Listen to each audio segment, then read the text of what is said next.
Rajanna Rajanna అప్పాయన switch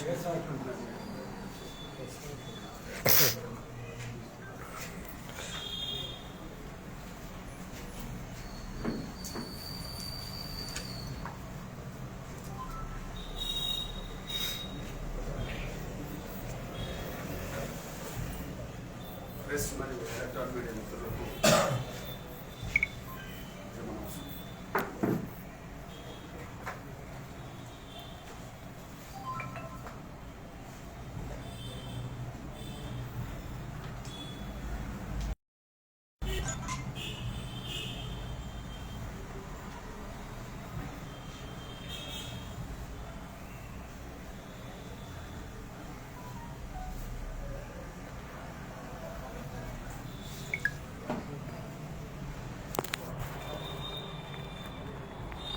SC రిజర్వేషన్ల వర్గీకరణపై కేంద్ర ప్రభుత్వ వైఖరి ఏంటో జూలై 1 లోపే కేంద్ర ప్రభుత్వం స్పష్టమైన ప్రకటన చేయాలి. కేంద్ర ప్రభుత్వానికి నాయకత్వం వహించే గౌరవ దేశ ప్రధానమంత్రి నరేంద్ర మోడీ గారు ఈ ప్రకటన చేస్తే సంతోషిస్తామని కూడా స్వాగతిస్తామని కూడా గుర్తు చేస్తున్నాం. దేశ ప్రధానమంత్రి గారితో జూలై 1 లోపే ఎస్సీ వర్గీకరణ విధంగా ప్రధానమంత్రి గారితో మాట్లాడాల్సిన తెలంగాణకు సంబంధించిన 3 ప్రముఖుల మీద ఉన్నదని గుర్తు చేస్తున్నాం. ఒకటి, గౌరవ నరేంద్ర మోడీ గారి ప్రభుత్వంలో క్యాబినెట్ మినిస్టర్గా ఉండబడే కిషన్ రెడ్డి గారిని బాధ్యత. 2, జాతీయ ఓబీసీ చైర్మన్, నూతనంగా రాజ్యసభ సభ్యుడిగా పార్లమెంట్లో అడుగుపెట్టిన అదే సమయంలో బీజేపీ జాతీయ కార్యవర్గ సమావేశాల నిర్వహణ చైర్మన్గా డాక్టర్ లక్ష్మణ్ బాధ్యత. 3, తెలంగాణ రాష్ట్ర బీజేపీ శాఖ అధ్యక్షుడు బండి సంజయ్ గారి బాధ్యత. ఈ 3 తమ బాధ్యతను సక్రమంగా నెరవేర్చాలి. ఈ విషయంలో ఎస్సీ వర్గీకరణ మీద గతంలో వీళ్ళు ఏ విధంగా మాట్లాడిన మాటలు ఉన్నాయో అవి గుర్తు చేసుకోవాలి. అవి వాళ్ళు చేసుకోకపోతే వాళ్ళు గతంలో మాట్లాడిన మాటల రికార్డ్స్ అన్నీ సమాజం ముందుకు మేము తెస్తాం. గౌరవ కిషన్ రెడ్డి గారు వర్గీకరణకు అనుగుణంగా ఏం మాట్లాడిండ్రు, ఎన్ని సందర్భాలు మాట్లాడిండ్రు, డాక్టర్ లక్ష్మణ్ గారు ఏం మాట్లాడిండ్రు, ఎన్ని సందర్భాలు మాట్లాడిండ్రు, బండి సంజయ్ గారు ఏం మాట్లాడిండ్రు, ఎన్ని సందర్భాలు వర్గీకరణగా మాట్లాడిండ్రు, ఇప్పుడు ఎందుకు మౌనంగా ఉన్నారనే విషయాన్ని సమాజం ముందు తీసుకురావాలి. వర్గీకరణ మీద వాళ్ళు గతంలో మాట్లాడిన మాటల విషయాలన్నింటినీ మీడియా ముందే రేపు కానీ ఎల్లుండి కానీ బహిరంగ పరిచేస్తుంది. ఈ విషయంలో మేము సూటిగా వాళ్ళకు విజ్ఞప్తి చేస్తున్నాం. జూలై 1 లోపే కేంద్ర ప్రభుత్వంతో వర్గీకరణ మీద స్పష్టమైన ప్రకటించాలి. ఇచ్చే విధంగా 3 ముందు బాధ్యత తీసుకోవాలని గుర్తు చేస్తున్నాం. అట్లా కాకుండా ఏమి కాదులే అని చెప్పి మీ నిర్లక్ష్యం దాని ప్రతిఫలం ఏందో మీరు చెవి చూడాల్సి వస్తుంది. ఆ కోణంలో భారతీయ జనతా పార్టీ జాతీయ కార్యవర్గ సమావేశాల్లో ఏమి జరిగినా దాని పరిణామాలకు మాత్రం బాధ్యత ఈ 3 అవుతుంది. ఇకపోతే ఈ దేశం మీ చేతులు ఉన్నది కాబట్టి మీకుండబడే అధికార పలుకుబడితో మమ్మల్ని ఇబ్బందులు పెట్టే ప్రయత్నం చేస్తే, మాకు అడ్డంకులు కల్పించే ప్రయత్నం చేస్తే మాదిగ జాతిని రెచ్చగొట్టినట్టు అవుతుంది. మాదిగ జాతిని రెచ్చగొట్టే ప్రతిఘటించడానికి కూడా మేము వెనుకాడం. మా శ్రేణులకు ఇప్పటికే మేము పిలుపునిచ్చాం. జూలై 2న జరుగు సడక్ బంద్ విజయవంతం చేసే విషయంలోనూ, జూలై 3న చెలో హైదరాబాద్ మహాధర్నాను విజయవంతం చేసే విషయంలోనూ శాంతియుతంగా ప్రజాస్వామ్యబద్ధంగా ఆ 2 కార్యక్రమాలను జయప్రదం చేయాలని చెప్పి మేము కోరాం. ఎక్కడ విధ్వంసాలకు చోటు లేకుండా, ఎక్కడ హింసాత్మక చర్యలకు పాల్పడకుండా సహనంతో శాంతియుతంగానే ఈ 2 రోజుల కార్యక్రమాలని మనం జయప్రదం చేయాలని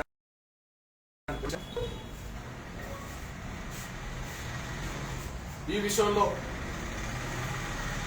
మా సహనాన్ని, శాంతియుత కార్యక్రమాలకు పిలుపునిచ్చిన మా ప్రజాస్వామ్య దృక్పథాన్ని అది చేతగానితనంగా బీజేపీ పెద్దలు ఎవరు భావించుకున్నా ప్రతిఘటించడానికి మేము వెనుకాడమని, ప్రతిఘటించడానికి మా శ్రేణులు వెనుకాడారనే విషయాన్ని మేము గుర్తు చేస్తాం. అణచివేతే మీరు ఒక మార్గంగా ఎన్నుకుంటే, మమ్మల్ని అణచివేయడానికే, అరెస్టులు చేయించడానికే, నిర్బంధం పెట్టడానికే మీరు మార్గాలు వెతికితే, ప్రతిఘటించే మార్గాలు 100 రూపాయలు ఉంటాయని మీరు ఒక్క రూపంగా మమ్మల్ని అడ్డుకోవాలని చేయాలని చూస్తే 100 రూపాయలు అది ప్రతిఘటనకు దారితీస్తుందనే విషయాన్ని కేంద్రం మర్చిపోవద్దని చెప్పి నేను గుర్తు చేస్తున్నా. ముఖ్యంగా కిషన్ రెడ్డి గారిని, సంజయ్ గారిని, లక్ష్మణ్ గారిని నేను గుర్తు చేస్తున్న విషయం. ఎట్టి పరిస్థితిలో 2వ తారీఖు నాడు రహదారుల దిగ్బంధం అనేది ఖాయం. జూలై 1వ తారీఖు నాడు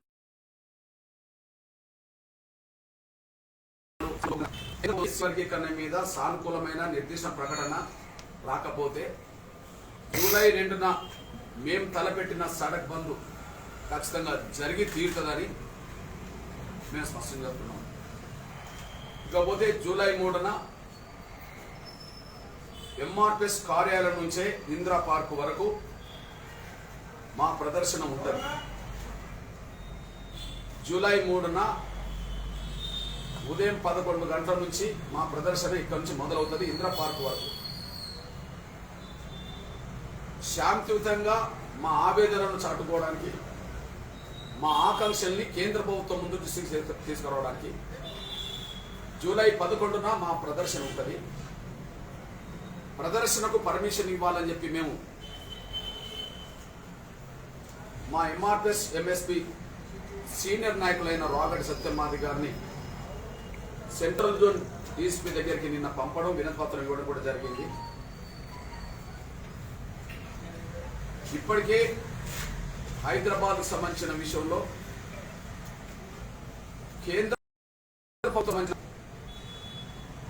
హోంశాఖ పరిధిలోనే ఇప్పుడు అన్ని నిర్ణయాలు తీసుకుంటున్నారు కనుక ఇప్పుడే మేము ఏం చెప్పలేమనే మాట మాకు సమాధానం వచ్చింది.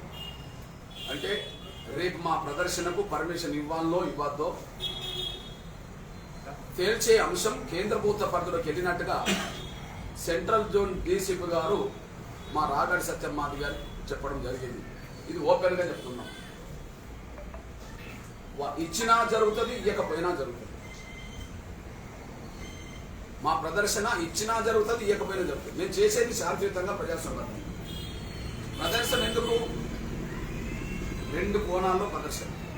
నంబర్ 1, ఎస్సీ వర్గీకరణ మీద కేంద్రం చేస్తున్న జాప్యం ఇక తగదని, ఎస్సీ వర్గీకరణ మీద త్వరితగతిన ఒక నిర్ణయం తీసుకోవాలని చెప్పి కోరడం కోసం మా ప్రదర్శన. రెండోది, మేము ప్రదర్శన చేసే రోజు ప్రధానమంత్రి గారు హైదరాబాద్లో ఉంటున్నందున, గౌరవ నరేంద్ర మోడీ గారు హైదరాబాద్లోనే ఉంటున్నందున మాకు నరేంద్ర మోడీ గారితో అపాయింట్మెంట్ కావాలని, ప్రధానమంత్రి గారికి మేము ఒక వినతి పత్రం ఇవ్వడానికి మాకు అపాయింట్మెంట్ కావాలని కోరుతాం. ఒకటి మా ఆవేదన చాటడానికి, 2 ప్రధానమంత్రికి మేము వినతి పత్రం ఇవ్వడానికి అపాయింట్మెంట్ కోసం ప్రదర్శన. అంతకుముందు ఎన్నికల సమయంలో 2014 ఎన్నికల సమయంలో మేము అపాయింట్మెంట్ కోరకపోయినా గుజరాత్ ముఖ్యమంత్రి హోదాలో బీజేపీ ప్రధానమంత్రి క్యాండిడేట్ హోదాలో మేము అపాయింట్మెంట్ కోరకపోయినా నరేంద్ర మోడీ గారిని కలిపారు. మాకు అపాయింట్మెంట్ తీసుకున్న వాళ్ళలో వెంకయ్య నాయుడు గారు, కిషన్ రెడ్డి గారు, దత్తాత్రేయ గారు. మేము ఆయనను కలవాలని మేము అపాయింట్మెంట్ కోరలే. ఆనాడు ఎన్నికల సమయంలో వచ్చినప్పుడు మేము కలిసే ప్రయత్నం కూడా చేయలేదు. మేము అపాయింట్మెంట్ కోరలేదు, కలిసే ప్రయత్నం చేయలేదు.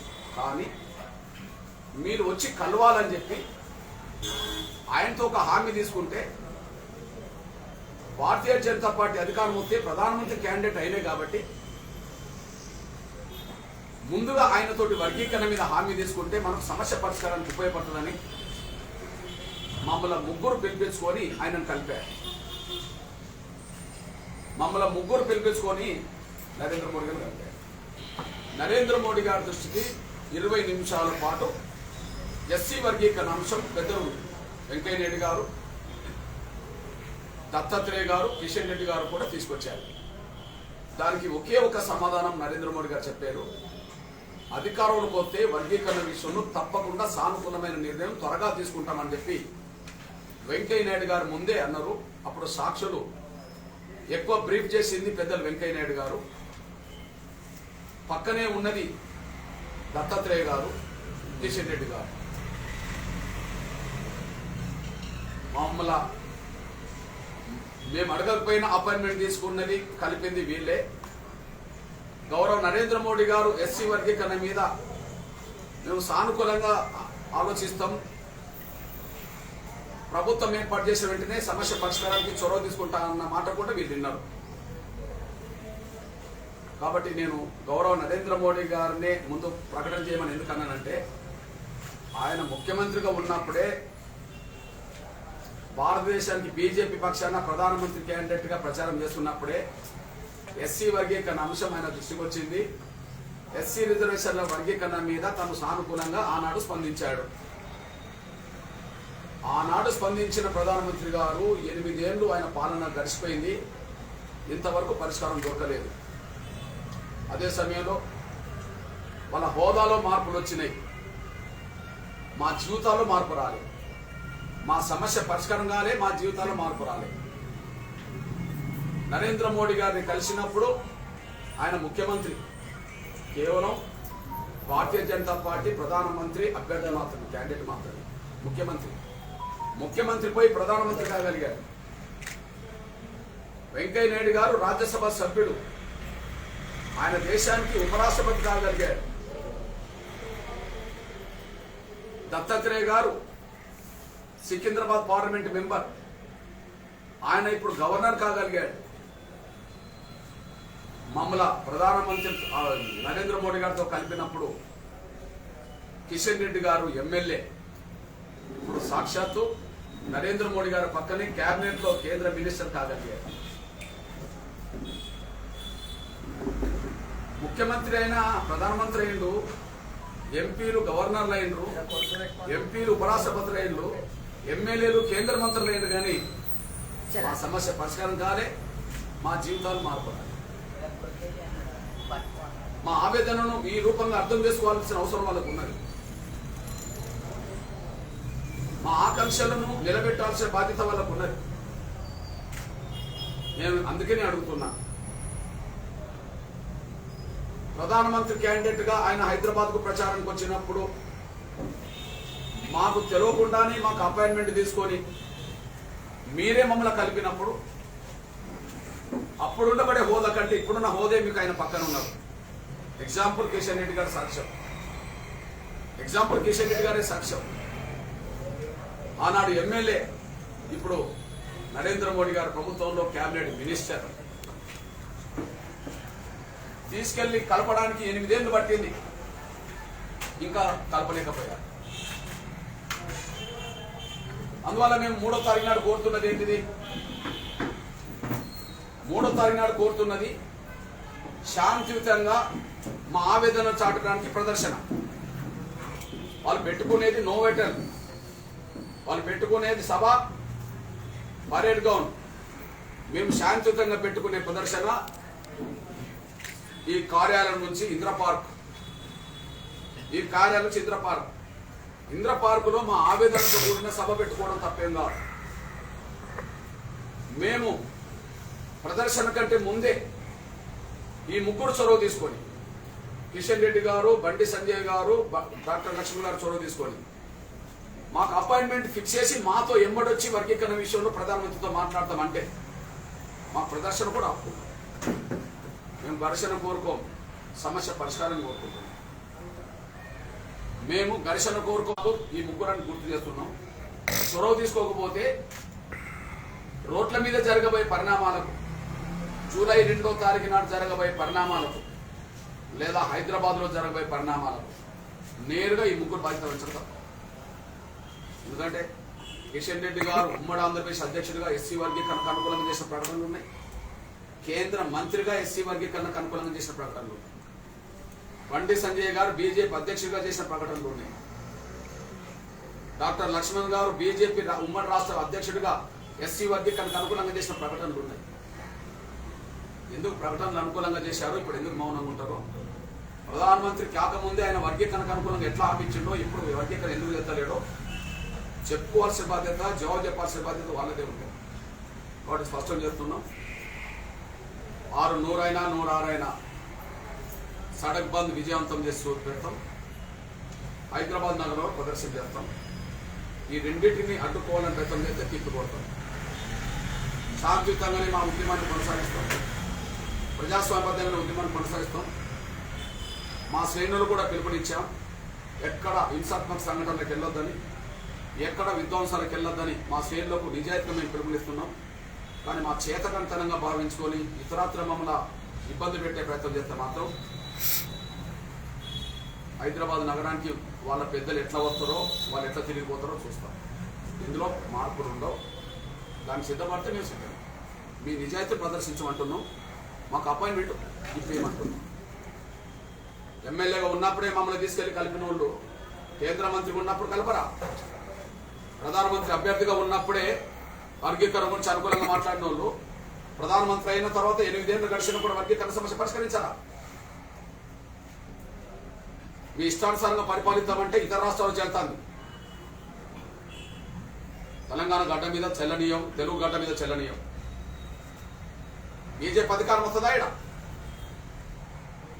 పగటి కలలు తప్ప. 28 సంవత్సరాలుగా ఎస్సీ వర్గీకరణ ఉద్యమాన్ని సమర్థిస్తూ మాదిగలకు అండగా మేమే ఉంటామని చెప్పి గొప్ప గొప్ప ప్రకటన చేసిన వీళ్ళు ఎస్సీ వర్గీకరణ సమస్య పరిష్కరిస్తే ఈ దేశం మీద, ఈ రాష్ట్రం మీద ₹1 భారం పడని సమస్య పరిష్కారం కోసం మీరు చేసింది ఏం లేదు. ₹1 భారం పడని సమస్య పరిష్కారాన్ని ఇంతకాలం నడుస్తూ మమ్మల్ని మోసం చేస్తే, అతిపెద్ద జనాభా గల మాదిగల్ని బీజేపీ మోసం చేసిందనే వర్గీకరణకు అనుకూలంగా ఉండాల్సిన వాళ్ళు వర్గీకరణ అంశాన్ని నిర్లక్ష్యం చేసిందని చెప్పి ప్రజల్లోకి వెళితే, ఇంకా వర్గీకరణ విషయంలో అడిగినందుకు ఇబ్బంది పెడుతున్నారనే విషయం ప్రచారం జనంలోకి వెళితే ఒక మాదిగల ఓటాన్ని వేసుకుంటారా? ఒక మాదిగల ఓటు వేసుకుంటారా మీరు? మాదిగల్ని మోసం చేసిన వాళ్ళకి మనల్ని మోసం చేయాలని చెప్పి ఇతర సామాజిక వర్గాలు పేదలు అనుకోరా? ఎందుకు వేయాలి వీళ్ళ ఓటు? వాళ్ళ భ్రమలు కానీ, వాళ్ళ పగటి కళలు కానీ, వాళ్ళ భ్రమలు వాళ్ళ పగటి కళలు కాకపోతే ఏమవుతుంది? ఇప్పుడు ప్రధానమంత్రి వచ్చి పేదల సభ పెట్టి పోయి 10 లక్షల మంది జనాన్ని సమీకరించుకొని ఆయన ముందు పెడితే ఆయన ఇచ్చే హామీలు జనం నమ్ముతారా? ప్రధానమంత్రి కాకముందే వర్గీకరణ అనుకూలంగా మాట్లాడింది. ఎందుకు ప్రధానమంత్రి మాట్లాడమాడు? ప్రధానమంత్రి కాకముందే 3 సాక్షులు చెప్తున్నా. వెంకయ్య నాయుడు గారు, దత్తన్న, కిషన్ రెడ్డి గారు సాక్ష్యం. కేంద్రంలో అధికారం వస్తే వర్గీకరణ అంశం పరిష్కరిస్తామని చెప్పి అన్నమాట ప్రధానమంత్రి అభ్యర్థిగా మాట చెప్పాడు. ప్రధానమంత్రి ఇప్పుడు వచ్చి తెలంగాణ వచ్చి చేసేదేంటి, చెప్పిపోయేదే ఉన్నది. తెలంగాణలోకి వచ్చి వాళ్ళు చేసేదే ఉన్నది, చెప్పిపోయేదే ఉన్నది. సోయలేదా? మా ఆవేదనను అర్థం చేసుకోవాలి. మా సహనానికి పరీక్షలు పెట్టద్దు. ఎవరికైనా సహనం ఉంటుంది, ఉండాలని నేను కోరుకుంటా. కానీ మా సహనం అనేది మా పెరిగితనం కాదు. ఈ 20 సంవత్సరాల ఉద్యోగంలో మేము ఎప్పుడు సహనంతో ఉన్నాం. కానీ మా సహనాన్ని పిరికితనంగా చూసుకున్న ప్రతిసారి మా పిల్లలు ఎదురు తిరిగారు. ఉమ్మడి ఆంధ్రప్రదేశ్లో ఏం జరగాలో అది జరిగిన ఘటనలు కూడా ఉన్నాయి. అందువల్ల మా ఉద్యమాన్ని మేము ఎవరికి తాకట్టు పెట్టలే, నమ్ముకుంటూ వచ్చాము అంతే. చాలా మంది అనుకున్నారు మందకి సమాధి గారు బీజేపీకి దగ్గర ఉంటాడు, మందకి సమాధి గారు బీజేపీ మాటలు వింటారు, మందకి సమాధి గారు బీజేపీలో చేరుతారు, మందకి సమాధి గారు బీజేపీలో పదవులు తెచ్చుకుంటారు. అట్లాంటి చిన్న ఆలోచనతో మేము ఇప్పుడు లేము. చంద్రబాబు నాయుడు గారు ఉమ్మడి ఆంధ్రప్రదేశ్ ముఖ్యమంత్రి ఉన్నప్పుడు వర్గీకరణ చేస్తామని హామీ ఇచ్చినప్పుడు ఆయన కొంత సానుకూలంగా ఉన్నమాట వాస్తవం. కానీ వర్గీకరణ చేయకపోతే చెమటలు పట్టించాం. సత్సంబంధాలు కొనసాగించడం వేరు, రాజీ పడడం వేరు. మా జీవితంలో సమస్య పరిష్కారానికి ముందుకొచ్చిన ఎవరితోటైనా మేము సత్సంబంధాలే మెయింటైన్ చేసుకుంటూ వచ్చాం. మా వల్ల ఆ సత్సంబంధాలను ఇప్పుడు కూడా బ్రేక్ కాకుండా చూసుకుంటూ వచ్చాం. కాంగ్రెస్ స్వయాన రాజశేఖర్ గారు ముఖ్యమంత్రిగా ఉన్నప్పుడే అంతకుముందు ఎస్సీ వర్గీకరణకు అనుకూలంగా చాలా ప్రయత్నాలు జరిగిన సమయంలో వర్గీకరణ చేస్తామని చేయకపోతే రాజశేఖర్ గారు ఉన్నప్పుడే, సోనియా గాంధీ గారు వచ్చినప్పుడే జరగాల్సిన పరిణామాలను జరిగినాయి హైదరాబాద్ గడ్డ మీద. కానీ అంతకుముందు చాలా మంది అనుకున్నారు కృష్ణమాది గారు చంద్రబాబు మనిషి అని. కాదు. కృష్ణమాది గారు రాజశేఖర్ మనిషి అని కాదు. కృష్ణమాది గారు కేసీఆర్ మనిషి అని కాదు. ఆయనకు నిమ్మరసం ఇచ్చినప్పుడు ఉద్యమ కాలంలో తెలంగాణ కోసం నిమ్మరసం ఇచ్చాము, ఉద్యమం కండలు నిలబడ్డాం. కానీ తెలంగాణ రాష్ట్రంలో ఆయన దళితుల్ని, ఎంఆర్టీఎస్ని ఇబ్బంది పెట్టే ప్రయత్నం చేసినప్పుడు ఎదురు తిరిగారు. మందకి సమాధి గారు కిషన్ రెడ్డి గారికి దగ్గర అయినా, మందకి సమాధి గారు వెంకయ్య నాయుడు గారి దగ్గర అయినా, మందకి సమాధి గారు దత్తానంద దగ్గర అయినా మాకు వ్యక్తిగతమైన బలహీనతలు ఏం లేవు. మా లక్ష్యాన్ని, మా ఆశయానికి తగ్గట్టుగానే మేము ఎప్పటికైనా వెళ్తాం. వాళ్ళతో సత్సంబంధాలు మెయింటైన్ చేయడానికి కూడా కారణం వర్గీకరణకు అనుకూలంగా మాట్లాడుతున్న ఈ పార్టీ తరఫున పెద్దలు కదా, ఇంకా పెద్దల్ని ఒప్పించడానికి మనకు సహకరిస్తున్నారు కదా, సహకరిస్తారు కదా అని భావంతో ఉంటాం. కానీ సహకరించకపోను నిర్లక్ష్యం పతాక సేవలు చేరితే, సహకరించకపోను ఇష్టానుసారంగా వ్యవహరించాలని ఆలోచిస్తే మేము ఎవరికి బానిసలుగా, మేము ఎవరికి మా ఉద్యమాన్ని తాకట్టు పెట్టే పరిస్థితి ఆనాడు లేదు, నిన్న లేదు, ఈనాడు లేదు, రేపు కూడా రావు. ఇట్లాంటి పరిస్థితిలో ఎస్సీ వర్గీకరణ మీద నిర్దిష్టమైన నిర్ణయం తీసుకొని రావాలంటే, నిర్దిష్టమైన నిర్ణయం తీసుకొని రాకపోతే తెలుగు నేల మీద లేదా హైదరాబాద్లో మా శ్రేణులు శాంతియుతంగానే ఉద్యమాలు చేయాలని పిలుపునిచ్చాం 2 రోజుల పాటు. కానీ దాన్ని చేతగంతనంగానో లేదా అనిచేస కుట్రలు చేస్తే మాత్రం తిప్పికొట్టడం ఖాయం. దాని పరిణామాలు బీజేపీ ఎదుర్కోక తప్పదు. తెలంగాణ గడ్డ మీద బీజేపీ అనుకుంటున్న అధికారం అనేది పగటి కలలు కాక తప్పదు. మేము చూపెడతాం ఆ విషయం. ధన్యవాదాలు.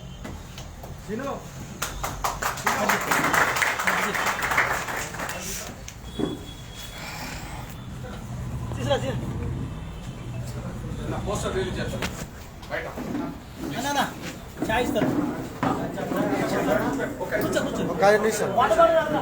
ఒక నిమిషం కూర్చోండి.